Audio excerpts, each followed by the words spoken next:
इस वक्त हिमाचल प्रदेश में कोरोना वायरस के केसेस में थोड़ा सा इम्प्रूवमेंट आई है। पिछले 2 दिन से हमारे पास कोई भी पॉजिटिव केसेस नहीं आए। इस वक्त 23 केसेस अस्पताल में उपचाराधीन हैं और कुल मिला के 39 केसेस हुए हैं। लॉकडाउन के नॉर्म्स के मुताबिक इंटर डिस्ट्रिक्ट और इंटर स्टेट मूवमेंट नहीं होगी। माइग्रेंट लेबरर्स का मूवमेंट तब होगी अगर वे काम में लौटना चाहते हैं। एक 2 व्हीलर में सिर्फ एक ही व्यक्ति जा सकता है और एक 4 व्हीलर में प्राइवेट गाड़ी में आगे एक आदमी और पीछे एक बैठ सकते हैं। इन नियमों का पालना करना हमारे लिए जरूरी है और मास्क पहनना अनिवार्य है। देश में इस वक्त 18,000 से ऊपर केसेस हुए और 590 डेथ हुए।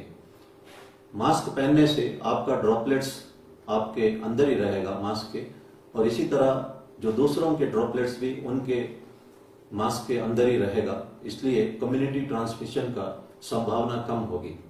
न्यूयॉर्क में 2.5 लाख केस और 19,000 लोगों की मृत्यु होने के उपरांत मास्क कंपलसरी किया गया है। इसलिए क्यों ना हम अभी से प्रिकॉशन ले लें और इसको पहने, और पब्लिक प्लेसेस में मास्क ना पहनने पर उचित कार्रवाई की जाएगी, और अगर मास्क को सही ढंग से नहीं पहने तब भी पुलिस उचित कार्रवाई करेगी। इसको पालना करना हम सबका फर्ज है। एयर कंडीशनर को अवॉइड करना चाहिए क्योंकि इससे वायरस फैलने का संभावना है। हवा के सामने नहीं बैठना चाहिए और कमरे में अगर इस्तेमाल करना अनिवार्य है तो सफिशिएंट वेंटिलेशन रखना चाहिए। हमारा जो हेल्पलाइन नंबर है 112 नंबर, और इसमें डायल करके एक नंबर दबाने से कंट्रोल रूम कनेक्ट हो जाता है। आपकी कोई भी समस्या, अगर होर्डिंग के बारे में, ब्लैक मार्केटिंग के बारे में हो या अन्य शिकायत हो, आप पुलिस को सूचना दे सकते हैं और ये 24 घंटा इसका सर्विस चला हुआ है। आपको मदद करने के लिए हम हमेशा आगे आएंगे। और कुछ सोशल मीडिया में जो मैसेजेस चला हुआ है इस तरह का कि कम्युनल जो इंस्टिगेशन हो रहा है और कम्युनल डिस्क्रिमिनेशन भी हमें देखने को मिला है।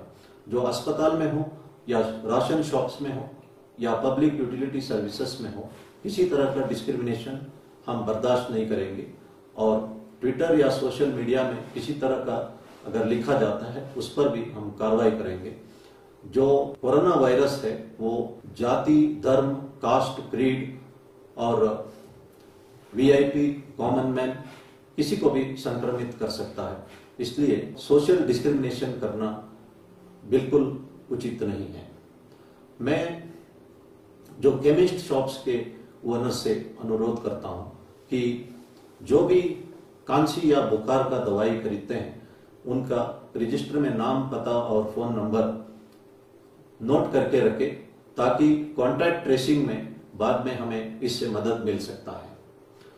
आप हमेशा अपनी तरफ से जो कुछ हो सकता है वो करिए। लॉकडाउन का नॉर्म्स का पालना करिए और बाकी सरकार अपनी तरफ से जो कुछ हो सकता है कर ही रहा है। God helps those who help themselves. कुछ लोग कहते हैं कि हमें भगवान का भरोसा है, हम लॉकडाउन का कोई नॉर्म्स, सोशल डिस्टेंसिंग का कोई नॉर्म्स या मास्क पहनने का नॉर्म्स हम नहीं पहनेंगे। ये अनुचित होगा। 14वीं शताब्दी में आपने सुना होगा कि ब्लैक डेथ हुआ है। यूरोप के आधा पॉपुलेशन खत्म हुआ था क्योंकि प्लेग के दौरान सब लोग चर्च में इकट्ठा होकर भगवान से प्रार्थना की और रिपेंट की।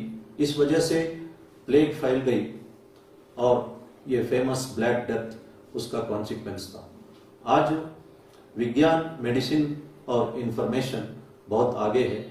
इसका हमें सदुपयोग करना चाहिए। जो कुछ निजामुद्दीन के मरकज में हुआ वो संतोषजनक नहीं है। इसी तरह जो ईरान में कोम शहर में लोग एक दरगाह में चले गए और वहां का दीवारों में किस करने लगे ताकि वो कोरोना वायरस से दूर रह सके, लेकिन इससे कोरोना वायरस वहां स्प्रेड हो गया।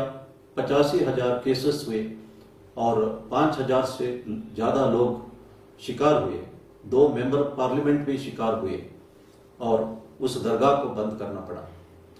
इसलिए हमारे को जो कहा गया है उसका पालना करें। एक छोटी सी कहानी मैं कहना चाहता हूं कि एक गांव में फ्लड आता है और सरकार ने आदेश दिया गांव खाली करने का। एक घर में 3 लोग बैठे रहे।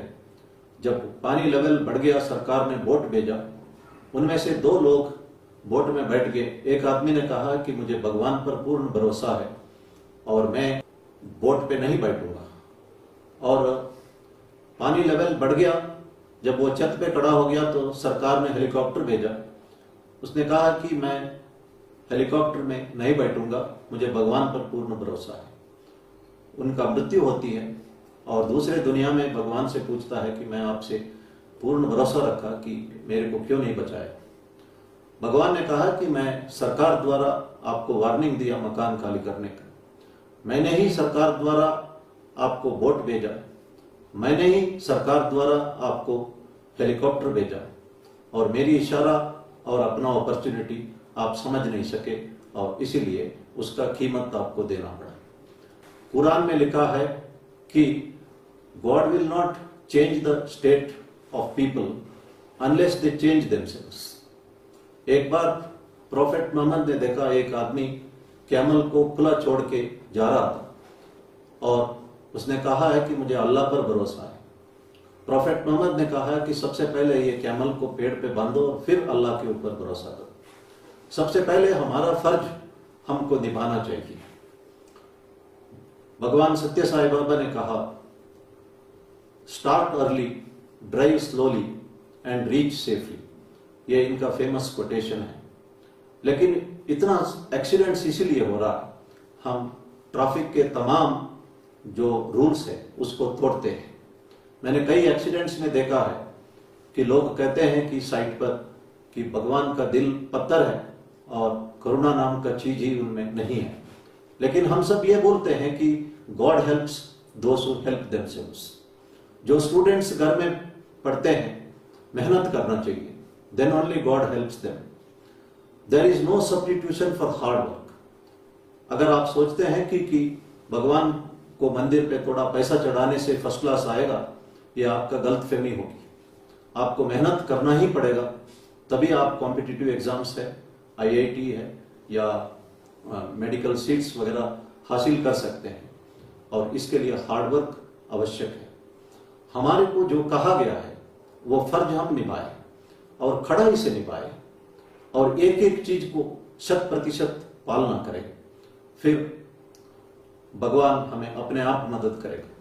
जीसस क्राइस्ट ने एक बात कही, you do everything possible, then God will step in and will do everything which you can't do. आप अपनी तरफ से जो कुछ हो सकता है करें, उसके बाद भगवान आगे आएंगे और वो सब कुछ करेंगे जो आप नहीं कर सकते। इसलिए हम हर एक नॉर्म्स जो हमको कहा गया कड़ाई से इसका पालना करें और बाकी भगवान के ऊपर छोड़ दें। मैं ये बिब्लिकल मैसेज दोबारा कहना चाहता हूं, you do everything that is possible, then God will step in and will do everything which you can't do. धन्यवाद। जय।